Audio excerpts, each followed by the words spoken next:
Hey there, YouTube folks. So, this is not exactly the format that you're used to for the Unnecessary Nonsense podcast. Normally, it'd be myself and Dave on the screen talking out a variety of different things, predominantly wrestling lately, especially the last several months, since the both of us have been watching a lot of that. And honestly, it's kind of a fun thing. I still love the idea of having the venue and the opportunity to talk about professional wrestling, predominantly AEW, because in all honesty, it's the product that I prefer.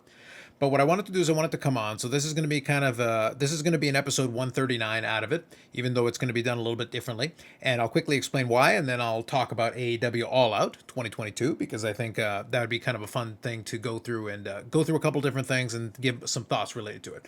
So one of the things that we did when we initially started doing this podcast was that it was a thing where we really weren't sure if it was going to go anywhere or what we were going to do with it. It's something that we've actually kept up with for quite a while, so I've actually been very impressed and kind of proud of us, very surprisingly so, that it kept going as long as it did. But truthfully, the scheduling was always going to be a bit of a challenge, and it's something that Dave and I talked about this past week, and it just became a situation where scheduling was going to be too much of a challenge going forward, and it just didn't make sense to try to do it when there wasn't really the ability to give it the full commitment that it honestly deserved. It was going to, go anywhere or do anything. Just continuing to do it just for the hell of doing it didn't really make a lot of sense. Now that said, that doesn't mean that I'm going to get rid of the channel, get rid of any of the previous videos or any of the previous episodes. In fact, the channel itself is going to stay and remain where it is. I have archived the audio versions of it, so they are still going to be available on iTunes, Spotify, Google Play, I think a couple different venues.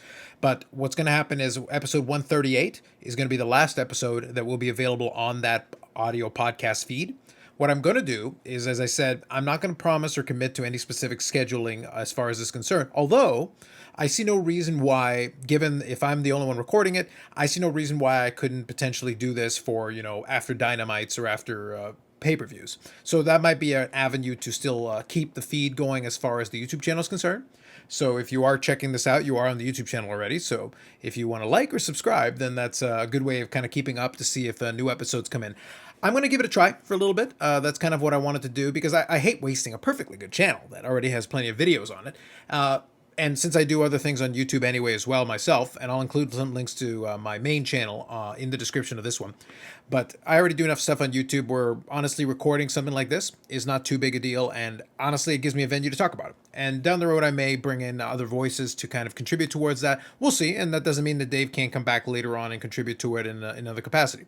I may have to change out the logo at some point, but for now I'm going to leave it as is because that is the spirit of the original Unnecessary Nonsense podcast. So what I'm going to do is maybe I'll use a little bit of editing magic here, and I'll play the little clip that usually gets played at the beginning of the episode. Now I'm not sure whether that actually worked or not, so I have to see if I actually have the clip. If I don't, I simply don't. That's fine.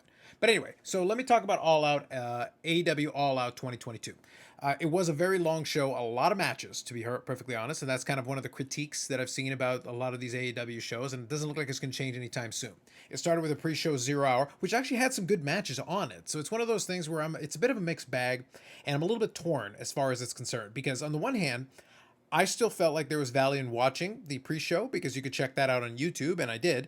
But I waited for it to run a little bit, and I honestly did the same thing with the other show as well. And I let it run for a little bit because it lets me kind of fast forward through some of it. With all due respect, the entrances and everything kind of slow things down for me. I understand for the live crowd, it's part of the experience and everything. But as a viewer watching on TV or on on YouTube, it's like no, let's get to the match or let's get to what's going on here in the situation. I want to check it out. But I checked out the 0 Hour one, and like I said, as a pre-show, it was actually pretty solid, I thought. It was kind of fun. So let me go into a couple of different things. So it's the pre-show started off with Ortiz and Ruby Soho taking on Sammy Guevara and Ty Mello for the AAA or AAA World Mixed Tag Team Championship. It was a fun little match. It was kind of wacky right from the beginning. It started off basically with Ortiz and Ruby Soho chasing down Tay Mello and Sammy Guevara in a golf cart. And of course, you have to have the traditional Sammy Guevara gets hit by a golf cart spot, which was very funny. To be honest, it was very entertaining. It was a lot of Sammy Guevara getting pummeled and viciously beaten down. Now, in the end of it, like I said, it was a lot of fun. It was kind of silly. It ended up with a lot of brawling, a lot of back and forth, a lot of folks, a lot of intergender wrestling in it because Ruby Soho got to hit Sammy Guevara. There was a lot of back and forth with a lot of that. Now, in the end, I'm not going to spend too much time on the pre-show matches, but bottom line, it was a fun match, and I could see that being a lot of fun for the live crowd, especially with all the silliness of it. In the end, Sammy Guevara and Tay Mello did win. Now, one thing to keep in mind is that I think the finish was basically the TKO, or sorry, the Thai KO. I already forget what the name of the move is. It's the one that Tay Mello does where she basically starts off with her opponent and then flips them around and basically gives them a knee. Now, unfortunately for Ruby Soho, she did actually get hit in the nose, and from what I understand, broke her nose. So that doesn't sound like a good time, but she definitely took the brunt of that move. It ended up working out that way, unfortunately. But it happens. It's one of those things that you got to be really careful with it. But in the end, they were able to win the pinfall with the Tay KO, because I struggle apparently to say this word, to say this, move name. But regardless, they were able to retain the AAA World Mixed Tag Team Championship, like I said, in a fun little match. So the next match was Cool Hand Angelo Parker taking on Hook for the FTW Championship, which was again another fun kind of silly match. It did allow Cool Hand Ange to get a little bit of the advantage, a lot more offense than a lot of folks get as pertaining to that. And basically, it made it a lot of fun in that sense. But truthfully, it was going to be another Hook win, obviously, to keep the crowd happy. But then, of course, the attack afterwards came, and Hook was saved by Action Bronson, to get your celebrity tie in there. So, fair enough. It works out. The next match was one that I actually really, really enjoyed, though, from the match perspective. And it was Pac taking on the returning Kip Sabian for the AEW All-Atlantic Championship. Now, I have to say, I still stand with kind of my original feeling on this. I still don't know why we need an AEW All-Atlantic Championship. Good for Pac getting this championship. And I got to be honest, this match was a lot of fun, and I was extremely impressed with Kip Sabian's kind of new entrance, the whole thing. He still had the box on the head and everything, but I like that he had a whole pomp and circumstance with it. I like that he had new gear. He's got the new haircut with everything, the new kind of look. But I will say also the moveset that he came in with, he was very, very impressive. For somebody that hadn't been in the ring in so long, it was extremely impressive that he was able to really bring it. With a guy like Pac, who's already excellent in ring, Kip Sabian was able to have himself a great performance. The only thing that I kind of concerns me with stuff like this is when you shoehorn somebody into a championship match like this, and I'll talk about it more in matches later on when I'm talking more of the show. Like I said, there's a lot of matches, so I don't want to spend too much time on this. I will say, if you get a chance, this is on the YouTube preview show. Check it out. It was actually a pretty solid match and a lot of fun, I will say. And after the match, it led into a bit of a post-match where Tony Schiavone interviewed Pac, and then Orange Cassidy came in to kind of like unofficially challenge him. And we'll see what that happens down the road. I expect a match to come out of it, and that should be a good match. Again, two guys that can definitely go in the ring. Also, because I don't want to leave it too quickly, I look forward to more matches from Kip Sabian. But just to be clear, you shoehorn somebody into a championship match like this, they're going to generally lose, and then you kind of leave them without an obvious next place to go. And also, I will mention that the Kip Sabian kind of having this weird gimmick where now apparently he talks to the box head like, okay, a person having psychological problems. The guy's already a pretty good wrestler, and he's already got new gear and a new everything. The box head and everything was fine, but at the same time, he doesn't need to be talking to the box. I don't know. Maybe the box would be renamed to Wilson, and we could move it onto a beach ball or something. Like I just don't know if I need the extra bit of it. It was already really good with the new presentation and him being in the ring. I would like to see Kip Sabian do some more stuff if he's healthy and ready to go, and it seemed to be like he was. I think it was really good. But Kip Sabian screaming at the box he wears on his head is kind of weird. Anyway, so next match that came up was Eddie Kingston taking on Tomohiro Ishii. A great match if you like, basically equivalent of a house fight. Basically the two guys, chopping each other into oblivion. That's like 90% of the match. A lot of power moves, a lot of I can take it, hit me with your best shot. No, I'll take it, hit me with your best shot, etc., etc. But in the end, Eddie Kingston was able to defeat him with the Northern Lights Bomb. Overall, it was a successful win by Eddie Kingston. The crowd loved it. From that perspective, again, for kind of a pre-show match, it really worked really well. I'll be honest, the pre-show, I was very impressed with the general quality of the matches. The Tay Mello and Sammy Guevara basically were like at their slapstick best. Still had a fun match, but at the end of the day, it was very slapstick with what they were doing with it. But then you also had the Hook thing, which again falls almost into a bit of that slapstick. A great All-Atlantic Championship match, and then a big hard-hitting match with Eddie Kingston, who's a big fan favorite, leading into the main show. So already, pretty solid. But this is already going to be such a long show. There's already so much. It's one of those things where like, I like that they included Hook, but I almost in my mind, I almost start looking at it going like, there's a bunch of matches you could start cutting, and right away you could start cutting some matches.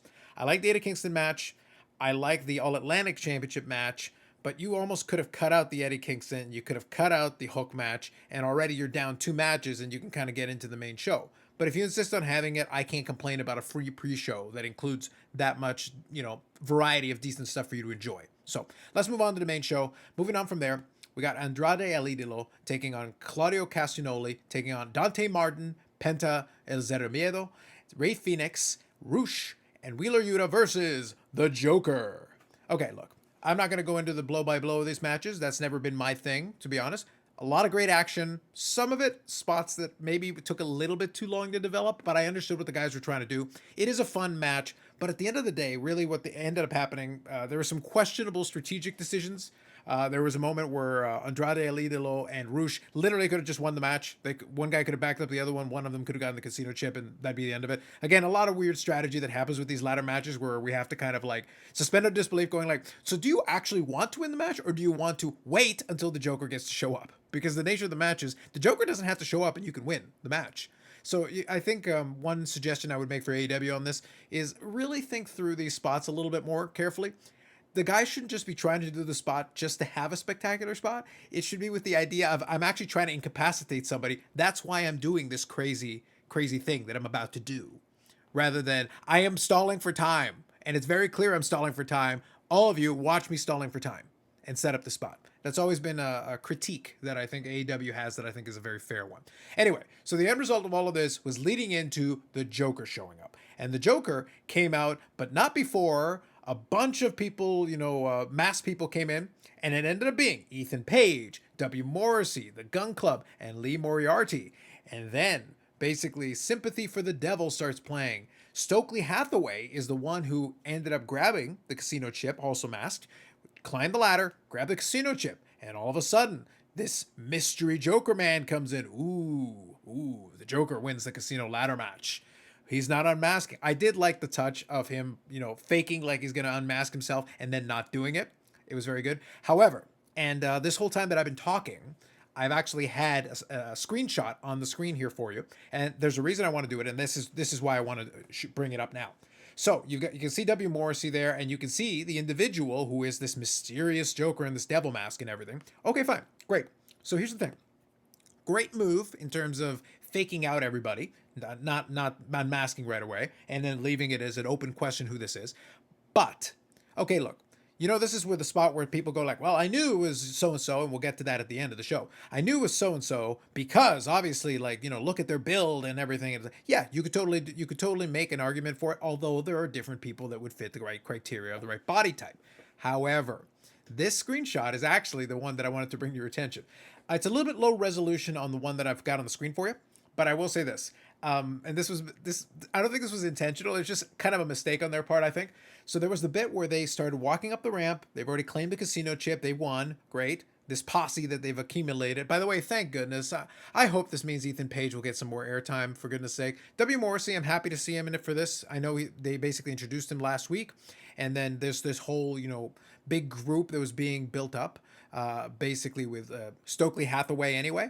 So it was leading, hopefully, maybe this is like a new faction thing. I'm hoping. I'm projecting forward and hoping that that's what we're looking at. Because I want to see Ethan Page get to do some stuff. I think that'd be fun. The Gun Club can be in there, being in there. That's great. Lee Moriarty, great. I'm fine with all that.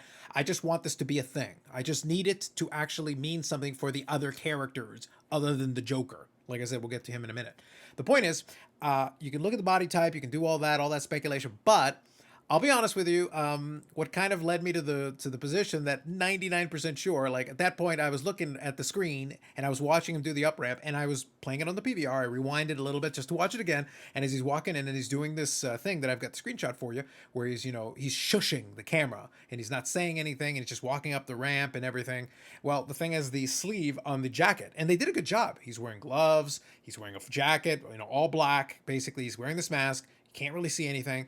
But then he's wearing this jacket, and as he's shushing the camera, the sleeve on it rolls up just a little bit, and you see this absolutely horrifically fake tan.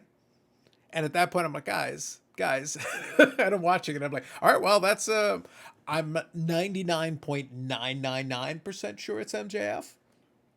But maybe there's, a fraction of a percentage point that it isn't. It's probably MJF, though. Like I said, few people have nearly as much of a silly, ridiculous yellow tan as good old MJF. But nonetheless, that was kind of tipped me off and made me think, yeah, okay, I think I see where we're going with this one. But I did like that they waited waited to pay that off until later. So we'll get back to that afterwards. So the Joker wins the casino ladder match and has a future title shot with the winner of the main event. So let's move on because there's a ton of matches to go and I'm not going to spend too much time on all of them. Next one, Hangman and Page and the Beaver Boys is the way I've got them listed on here on cage side seats. So I'm like I said, I'm using this as a rundown to remind me of the order. So my apologies if that's wrong. Regardless, the remnants of the Dark Order. Alex Reynolds and John Silver taking on the Elite, Kenny Omega, Matt Jackson, and Nick Jackson for the AEW Trios Championship Tournament Finals. Fun match, a lot of big spots. Like I said, I don't want to spend too much time on the particulars. A lot of big spots. In the end, a mistake by Hangman Adam Page results in him hitting the buckshot lariat on John Silver instead of the intended man, and as a result, John Silver gets pinned by Kenny Omega to make the Elite the inaugural AEW World Trios Championships, and you get the shot of Hangman Page devastated by this, and Kenny Omega, celebrating with the Young Bucks. They were the correct winners for this because this is pretty much the way they had set it up. There are some disappointing things. I don't mind this continuation of this Hangman Page and Kenny Omega, kind of back and forth with those guys. They've got a lot of history and they can continue to build on it. And I'm fine with the Elite being the World Trios champions for the first Trios Championship. But again, it does leave certain teams that, again, I was hoping would get a little bit more out of this. And I'll talk about that more when we get to the match. Again, lots of matches, so I'm going to move on. But I'm fine with the result, and I'm fine with the continuation of the storyline. I think that'll be fun. But then we'll see. We'll see if they can continue to book the rest of it. I'm hoping they've got a ton of trios teams. I'm hoping they can continue to book that division well, so that the champions have a lot to do because that'll be for the best. Next one is Athena taking on Jade Cargill for the AEW TBS Championship. So this is another example of the problem that I have with a lot of these things. And Jade Cargill is as much a victim of this as anybody else, even though Jade Cargill has been booked exceedingly well. Jade Cargill is probably the best booked women's champion easily on this brand. And that's been a criticism and a critique that I've had of this product for a while. The point is, though, even though that's the case, her very success leads you in a bit of a problem. I've definitely heard, speculation. They could move her up and have her try to compete for the AEW Women's Champion. I'm like, absolutely not. She's gotten infinitely better. She's clearly putting in the time, getting great in the ring. Her presentation is nearly flawless. The look and everything is perfect. It's on point. However, the reality is she is not in a good position to try to be the AEW Women's Champion because even though they're booking her like $1 million, at the end of the day, she's still relatively new to wrestling. So there are limitations to what she can do in the ring sometimes. And the truth is, you can mask that a little bit more with the TBS Championship thing. But the problem is the very win streak that you've got is its own detriment to what you're doing because Athena was as good a challenger as anybody, and there's really nobody else that is available. I speculated when I was chatting with Dave earlier in previous episodes that, look, for me, if you're going to have a challenger that's going to take that title, it has to be somebody with some credibility. Athena would have been a good one, but now you've had, Athena lose again. Well, I don't think they actually had a match previously, but the point is you had Athena lose. There's no logical way for me to get Athena back in there again right away, or at least for a while. So Athena's kind of out, and Athena's now in kind of that purgatory of all these contenders that can have a shot, but then after they lose, then they just kind of go to the back of the line, and there's nowhere for them to go, or nothing in particular for them to do. For me, the candidates were Chris Statlander, who's injured now, and to me, if I was going to book it, I really don't want to see them bring somebody else in. I would like to go with one of two ways. My preferences would have been Chris Statlander, obviously who's out of commission.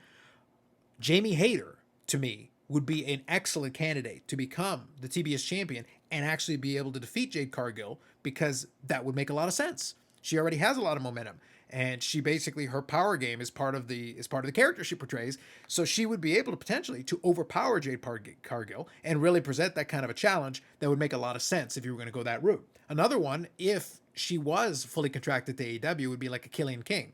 But again, you'd have to treat Killian King like a threat that way, build her up.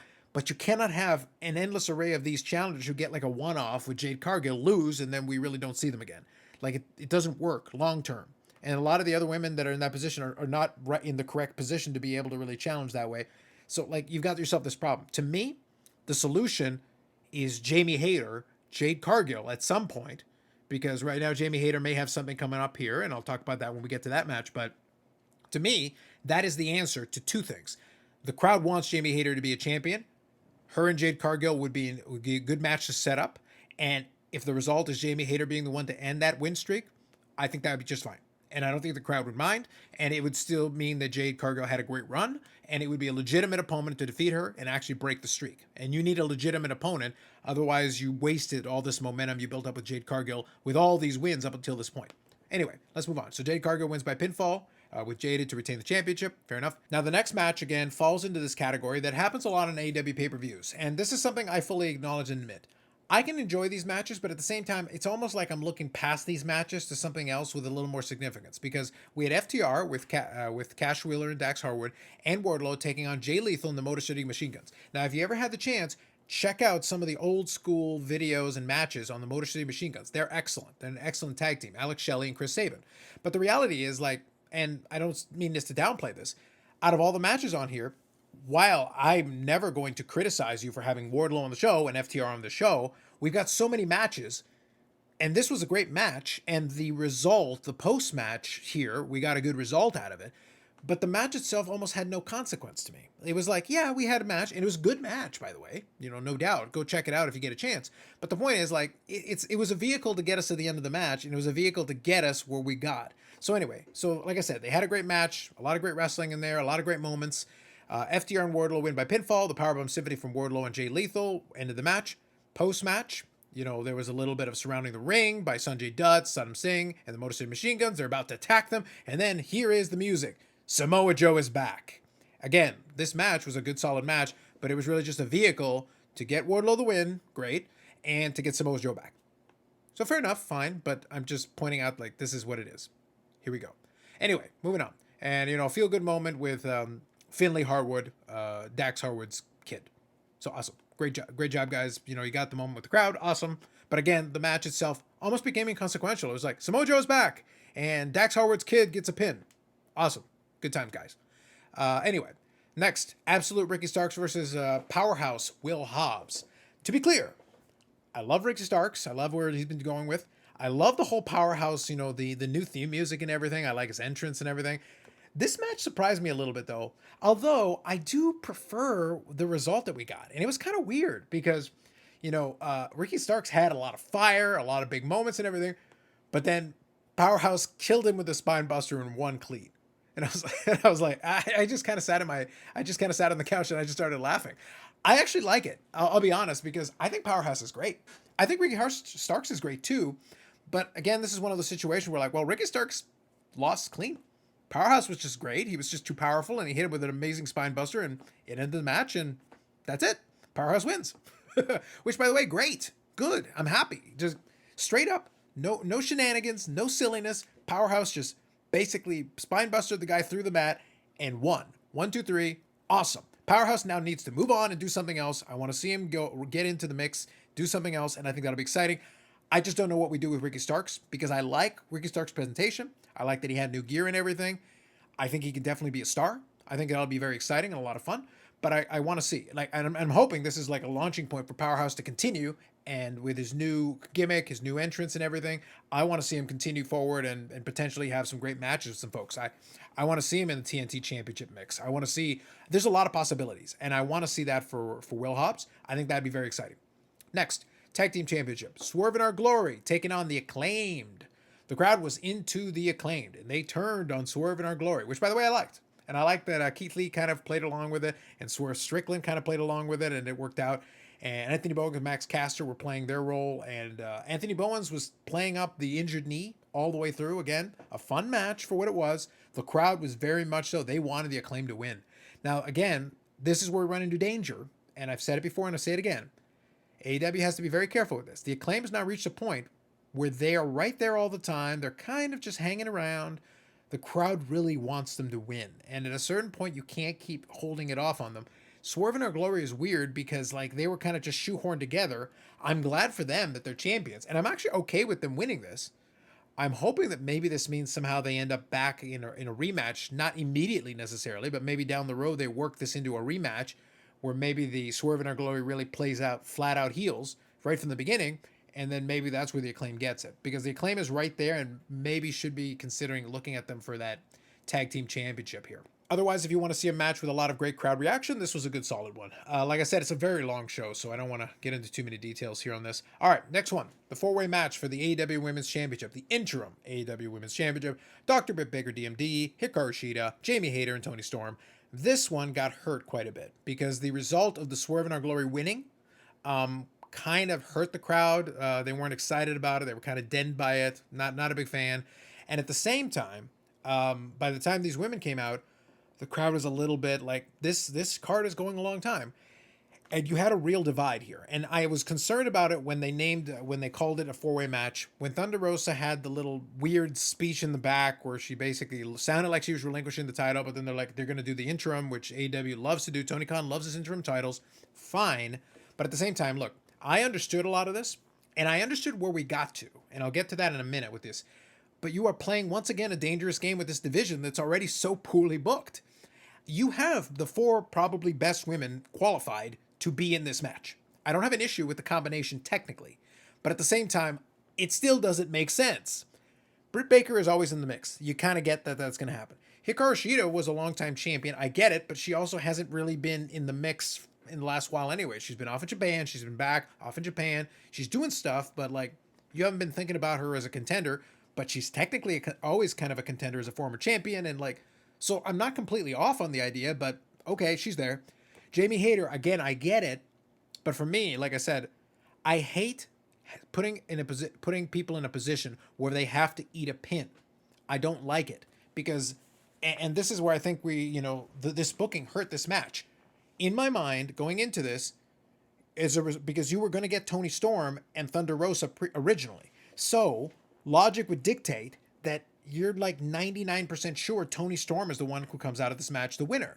But and Britt Baker can afford it. She's fine as a character. She's probably the strongest character the division has in that sense. She doesn't necessarily need a title. If you had put it on Baker, it would have been very problematic. I could have talked myself into it very easily because she could work with the strength of her character, but the booking of her title reign wasn't the best anyway. As a character, she was fine. She could talk on the microphone and do the whole bit and play the role properly. But at the same time, like, you have to book your challengers right. Hikaru Shida did not get a really good opportunity to really take advantage of a title reign, despite having a title reign over a year. Again, bad booking. So those are your two former women's champions. The crowd wanted Jamie Hayter. And the thing is, you set this up by putting this in position. You set up Toni Storm to be the secondary choice. Because Hikaru Shida winning wouldn't have made much sense. Britt Baker would not have been met with a good reaction. Again, if you wanted the crowd to boo and get a strong reaction that way, probably it would have worked. But at the same time, the crowd wanted Jamie Hayter, and instead you gave her Toni Storm, which makes more sense for the story that you want to get to later, but kind of put her in a position where it gave her a muted reaction. Again, another champion that is stuck with this, like, yeah, it's a good yeah, it's the right choice, the right spot, the right decision, and it'll probably get us where we want to get to, but now you didn't get the big, champion, hey, new champion kind of pop, and you're just not going to get that because of what happened. Now, at the same time, the big result was Britt Baker finally sort of turned on Jamie Hayter because prevented Jamie Hayter from what seemed to be a sure win. She was about to win, pulled the referee out. Now all of a sudden creating dissension. Wait, there's an opportunity. Britt Baker was moments away from potentially hitting the lockjaw on Jamie Hayter after Britt Baker had already tried a lateral press right after the Storm Zero got hit on Jamie Hayter. So Jamie kicked out, and it looked like Britt Baker was about to hit the lockjaw on to try to steal the title, and then Toni Storm ended up winning with an elevated DDT, hit it on Jamie Hayter, became the interim AEW Women's Champion. But again, the crowd is a little bit muted because they kind of wanted Jamie Hayter to win because of what you did. So you have yourself a problem. You did two things that you wanted to do. You got Toni Storm the win. She is now the interim champion. She's got the title belt. She'll be around probably defending it, similar to what Moxley was doing with the interim belt. So that's good. Hey, Toni Storm came to this company, and now she gets to be the champion for a while until eventually she's going to cross paths with Thunder Rosa when Thunder Rosa is medically cleared to wrestle again. Fine. But will your storyline be strong enough by that point? And will you cut off Toni Storm's nascent title reign at the knees with the kind of booking you've been doing? From the Jamie Hayter and Britt Baker thing, you've got finally that dissension angle that was always going to happen, but now you had to do it because of this match. And I'm like, I almost feel like it would have been better doing a triple threat so that people could have been directed their attention to booing Britt Baker, being accepting of Sheeta and then kind of rooting for Tony Storm. But because you did it the 4-way and included Jamie Hayter in there, you took a little steam out of Tony Storm, left your dissension angle intact, but at the same time, like, okay, hopefully you've got 2 storylines coming out of this, but technically right now you've only got 1 with the potential of a storyline later. So we'll see how that goes. Again, the women's booking on this show is very concerning and leaves a lot to be desired. You did get the correct outcome, and you sowed the seeds of the dissension angle on the other side. So hopefully you've got 2 storylines coming out of this, like I said. But I don't know. My confidence is not there with Tony Khan's booking a lot of this stuff. But hopefully they get it right this time. Next one was actually, unintentionally, my favorite match of the show. Not because of the significance of the match, but just because this card was already so long. And then we got Christian Cage versus Jungle Boy. You do the whole thing, the video package and everything. Christian Cage comes out, and then, Jungle Boy comes out, and it looks like something's about to happen. He looks like all of a sudden you're going to get Luchasaurus, joining Jungle Boy. And then choke slammed onto the pyro grid. And by the way, just to be clear, fantastic. But to be fair, also kind of stupid. I loved it because I love Smarmy Christian. I've made clear, I love Smarmy Christian. And this is a much better outcome. I wanted Luchasaurus to turn on Jungle Boy properly. But here's the thing. The storyline leading into this, we're now shoehorning the correct result, but we're getting there in a weird way. Because when Jungle Boy got originally injured by Christian, and then Christian started coming out with dark Luchasaurus with the black mask and the black gear and everything. It's like, okay, great. Luchasaurus heel turn. Awesome. Sounds good. And then all of a sudden they do the thing where, it looks like, Luchasaurus realigned himself with Jungle Boy. And I'm like, that literally makes no sense. 5 seconds ago, he was completely aligned with Christian. And now all of a sudden he's aligned with Christian again, which is the better outcome. I was amused. I enjoyed it. Frankly, I didn't need a full match with these guys on the show. The show was long enough. We did not need that. I'm fine with it leading to a rematch later and possibly a Jungle Boy Luchasaurus match. No, I'm fine with this. And Smarmy Christian is best Christian. Smarmy Christian with Luchasaurus. Fantastic. I'm great with it. Cool. Let's move on. All right, next one was the American Dragon, Bryan Danielson taking on the Lionheart, Chris Jericho, and you had yourself a pretty solid little match with a lot of solid wrestling. You had William Regal on commentary doing some great work, a lot of fun stuff. Bryan Danielson kind of being disdainful, but at the same time exhibitioning a lot of great wrestling. Chris Jericho was able to demonstrate and hang in there for quite a bit. He took quite a bit of damage, sold very well for a lot of it. But in the end, of course, it is still Chris Jericho. It is still, slimy Chris Jericho. He was able to position himself where they basically pushed up against Aubrey Edwards towards the ropes. And as Aubrey Edwards is physically distracted with 2 bodies in front of her, low blow, and then Judas effect, Chris Jericho wins by pinfall. And then the Jericho Appreciation Society comes out, minus Daniel Garcia, who's watching from the backstage, conflicted, disappointed. And there'll be a little backstage interview for that as well, leading into the upcoming show. But regardless, it was fine. I enjoyed it for what it was, and it was good. The problem with a lot of the stuff that goes on with Jericho is that Jericho's just been around so much, it's hard to get the full effect and impact of a lot of stuff he's doing.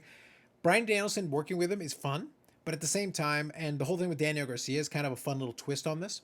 But at the same time, it's one of those things I really want you to find something to do with Bryan Danielson that kind of makes sense for him. Obviously, Moxley was doing his thing with him briefly. They've got this whole Blackpool Combat Club. But even though you've got a Blackpool Combat Club, you've literally got Claudio Castagnoli doing his thing, John Moxley doing his thing, Bryan Danielson doing his thing, and Wheeler Yuta doing his thing. You're all in this club, but you're rarely in the same place at the same time. It's kind of weird. The whole thing is kind of strange. But anyway, I'm fine with it for whatever this is going to entail. Some more with Daniel Garcia. Fair enough. That'll be fine. Next match. Darby Allin and Miro and Sting taking on the House of Black. Brody King, Buddy Matthews, Malachi Black. Look, I'm not going to spend too much time on this. I'm fine with a lot of stuff with the Redeemer not wanting to be a team player and all the nonsense around it. A lot of big spots. Darby Allin was getting killed as he always is. Some fun moves, fun sequences, a lot of this. The end result is why is the House of Black stuck in this permanent, black hole, pun intended, of seemingly meaningless feuds? I like Miro. I like Malachi Black. I like Buddy Matthews. I think Brody King is great. I think a lot of these components are great. I don't need them feuding with each other because who cares? Whoever wins this, who cares? I want Buddy Matthews competing in a tag team match, or I want these guys to compete for the Trios Championship. They're a great Trios team. Now, if we go with a lot of the backstage news, the whole dirt sheets thing where like it looks like Malachi Black is unhappy with his booking. Well, of course he's unhappy with his booking. The House of Black came in with this whole big thing. Like they've got an amazing presentation. They've got this presence. They've got this whole backstory and all this stuff. But it's like Bray Wyatt back in WWE days. This great backstory. You've got all this, creepy, scary stuff and all this stuff. But it leads to nothing. It amounts to nothing. In practice, the Elite winning the Trios Championship makes a lot of sense from the company standpoint. But in all honesty, the House of Black would make way more sense as Trios champions. And here they are having this match. Again, it's great that they're doing it. Sting is still doing a great job because they don't use him too much. But at the end of the day, the House of Black loses. And it's one of those things like, well, at a certain point, it's like, their gimmick is literally, their whole tagline is the house always wins. No, the house loses all the time. And that's a problem. That's not a good thing. I don't want to fixate on it anymore, but like, you got these three great wrestlers. You got Miro's great, but like, this is irrelevant to me. Outside of, again, on a really long show, I would literally have almost cut this match because it's like, I know Sting's in it. I know Darby Allin's in it. I love Miro. I love these guys. But it's just the House of Black losing again. And for what? Like, there's no obvious next step for them. It's like, well, it doesn't matter what you're doing. At the end of the day, you lose. That's why I use the analogy of the Bray Wyatt thing. He would talk and do all these promos and do all this stuff, but it didn't matter because in the end, he loses. You can only get by on presentation so long and the potential. And like, visually, this looks amazing. Visually, these guys are great. I know they're great wrestlers, and I know they should be really good. But in the end, this doesn't lead to anything. And you went through the whole thing with Julia Hart as like this manager and this whole dark turn and all this stuff. And I like some of the stuff Julia Hart's doing. But again, the House of Black is still kind of the house of losers. And long term, that's not great. That's not a good thing. That's a bad thing. Anyway, whatever. All right, moving on. Championship match. So we're almost at the home stretch here. I have no idea how long this is. I'm doing my best here. So here we go. CM Punk taking on Jon Moxley for the AEW Championship. This was a much better match. Obviously, this was a real match, a full match. A lot of back and forth. Jon Moxley working the leg. CM Punk, milking 57,000 injuries. He had issues with an elbow. He had issues with his leg. He had issues with his foot. He was bleeding profusely. They went out and pulled out all the stops, all kinds of stuff. In the end, CM Punk was able to hit 2 go-to-sleeps and won the AEW World Championship, becoming a 2-time champion. A weird way of getting here, but here we are. Like a really weird way. Like literally, he won the championship, hurt himself. We had an interim championship, a unification match. He loses unification championship match, and now he wins the championship again in Chicago. Crowd likes it. Awesome. And we get the payoff from the storyline at the beginning of the show, which is good. But I understood it from the perspective of a Punk win gets us to this point. So I'm fine with that. But again, really weird way of arriving at this destination, I must say. But fine. Fun match for what it is. Check it out if you get a chance. It's a good back and forth. The crowd's into it, so the crowd still had... After losing energy partway through, they were able to regain it for this, so it was good. I think it was overall well done.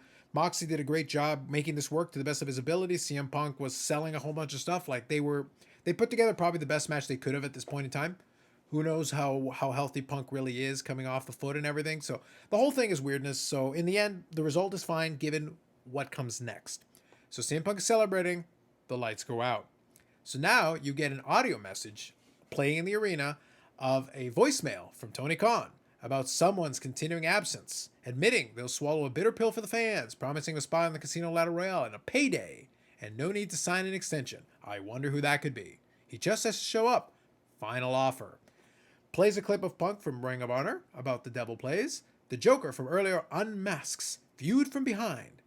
And a Burberry scarf gets put on. It's MJF. MJF's music plays. The crowd reacts. And now they stare each other down. And now you know where we're going to go with this. Which is great, because those two guys at least were able to develop a very good story in their previous utterance. Now, this still leaves us in the situation where now everybody gets to ask. So does that mean they were able to sign an extension? How much of what they're playing into, like, is it all a work in the sense that now you've got MJF there with a title shot and presumably another main event slot, and Tony Khan, obviously the voicemail thing played into the whole thing. And like, were they able to come to some kind of an agreement? Is that basically what happened? And going forward, does that mean that now we're on the track of MJF becoming AEW champion? And a lot of the questions and things that come of it. And the other piece for me, because this ending sequence didn't cover that, is does that mean now that MJF has himself a faction going with Stokely Hathaway's help, including W. Morrissey, Ethan Page, and all this? Because they did a lot of stuff with Stokely Hathaway leading into this, with him collecting this group of talent, collecting the Gun Club, collecting Ethan Page, getting W. Morrissey, handing them their cards and talking them to some kind of a deal. And in the end, they were all instrumental in helping the Joker secure the chip for the AEW Championship opportunity. So, if MJF is part of this, does that mean presumably he would be funding this, quote unquote, in storyline with Stokely Hathaway, and then presumably having himself a new faction that's basically working for him to help him, presumably, secure this championship? So that's the thing I'm going to be very curious about. Or were they just a one-time thing for hire? Or whatever. We're going to find out exactly what that entails. Obviously, now there is more story to be told. The CM Punk and MJF thing can continue. So the AEW World Championship situation, to me, is very good because now we have an obvious story. So that's great. But something to keep in mind, and this is where, again, AEW sometimes worries me because it's like you take care of one thing, but then you spin off another, and sometimes there's no obvious place. We've got a Bryan Danielson, Daniel Garcia, Chris Jericho thing that's going to continue on, presumably. Moxley right now is kind of distracted. He was distracted, but now he's no longer the champion, and presumably he's out of the picture for now because MJF is there. So where does Moxley go? He just was champion 5 seconds ago. So is it a situation where all of a sudden we forget about that and he concerns himself with something else randomly? And that's what I mean. Like, if you're the former champion and you just lost and this is all weirdness, maybe you would be angry at MJF for being in the way now. Like, to me, you're missing out on this weird opportunity to be like, no, I'm not out of the way. I gave you a rematch. I want a rematch. Blah, blah, blah, et cetera, et cetera. It's like, that's what I'm trying to get at, is that we have these loose ends. Athena loses to Jade, but now she's kind of going to spin off and disappear for now. I doubt that, I'm sure she'll be back on TV, but the point is, like, there's no obvious place for her to go. Jade, there's no obvious opponent for her going forward. The AEW, we've got the interim women's champion, Toni Storm.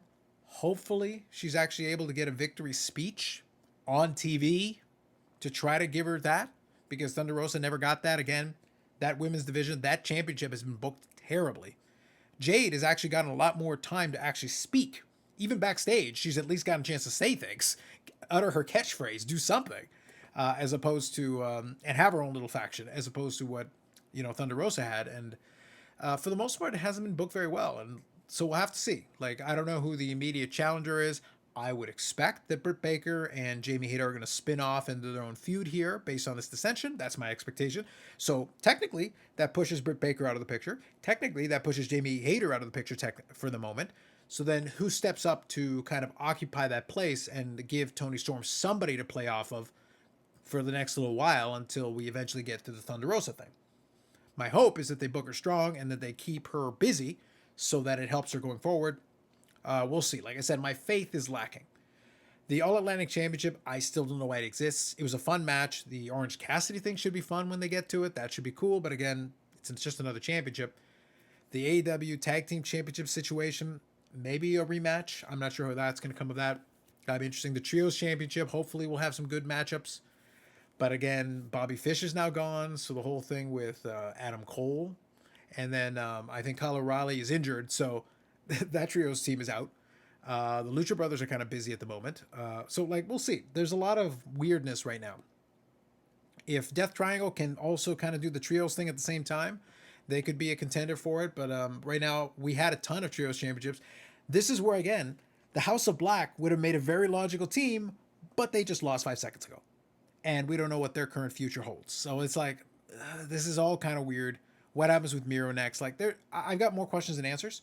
And the only things that really seem to be working right now, quote unquote, are kind of the fun side matches where they're just doing some stuff here that isn't too important. And obviously the MJF and Punk thing should be fine. It's everything else. It's all the other components are like, we're trying to find slots for everybody to fit. And there's a lot of these little things. So it puts me in this situation where, like, if I look at the show in totality, was it a good show? I think so. I think it was a good show. I think the crowd, for the most part, would have enjoyed themselves. The surprise, having the thing with the Joker at the beginning of the show and bookending it with an MJF reveal at the end of the show, I think was a good move. But it was such a long show. So much stuff was crammed in there where it's like, yes, but what does this mean? where do we take this going forward? When we get to Wednesday, how much of this stuff even matters? Obviously, the MJF Punk stuff matters. Obviously, maybe the Hangman, dissension with the Dark Order, I made a mistake, Hangman feels bad for himself kind of thing. Fine. We got new trios champions. That's good. We got an interim women's champion who hopefully gets an opportunity to actually be present and feel like she's a champion on TV. That would be good. And we got Jade Cargill once again without really an opponent. No obvious next challenger. Athena's technically out of the picture. You could try to shoehorn her back in, but doesn't seem much reason to do so. And again, just another challenger by the wayside. And in this whole Jade Cargill run, it's put a lot of these people in this weird position where it's like, okay, so who's your next challenger now? And we're back to square one on that. So Jade is, I think, 37-0 now. Getting to 38. I don't know how much longer they intend to keep that going, but again, I've got my proposals, but now I think one of my ideas is right now going to be busy on in a dissension feud now, a breakup angle. So we'll see how that goes. Anyway, so that's it. Hopefully you enjoyed this synopsis, breaking down a lot of these matches from my perspective, in my opinion. One voice just talking through a lot of it. Like I said, I'll see if it makes sense to do some of these going forward. I'd be happy to, because I do enjoy that kind of thing, but it might make sense bouncing it off of another voice. We'll have to see how that plays out. I'm not going to promise anything. We'll take it a step at a time. So that is episode 139 of the Unnecessary Nonsense Podcast. Some changes, one way or the other. No promises of future schedule. We'll figure out how these things are going to go. We'll take it a step at a time. But for now, we got through this episode, and we'll see if there's another episode. And I'm looking forward to Wednesday, where we get some answers, hopefully, to some of these questions that have now been brought up. So the good news, I suppose, in a classic way, from this pay-per-view perspective, is I like that we were left with some questions that hopefully will begin to be answered on Wednesday, and that's all you can hope for. If you want to get people to start watching the TV every week and have that sustained rating going forward long term, you're going to need to have that mystery carrying into the next week. And we've got at least a couple of mysteries leading into this. And again, there's still some holes and some things I want to see improved, as always. But hopefully, it is the beginning of trying to turn a corner by at least having one major angle up top. And then hopefully it starts trickling down into the other segments of the show. Anyway, that's it for me. Like if you like the video, subscribe to the channel for more stuff coming down the road. Thanks very much. We'll catch you in the next one.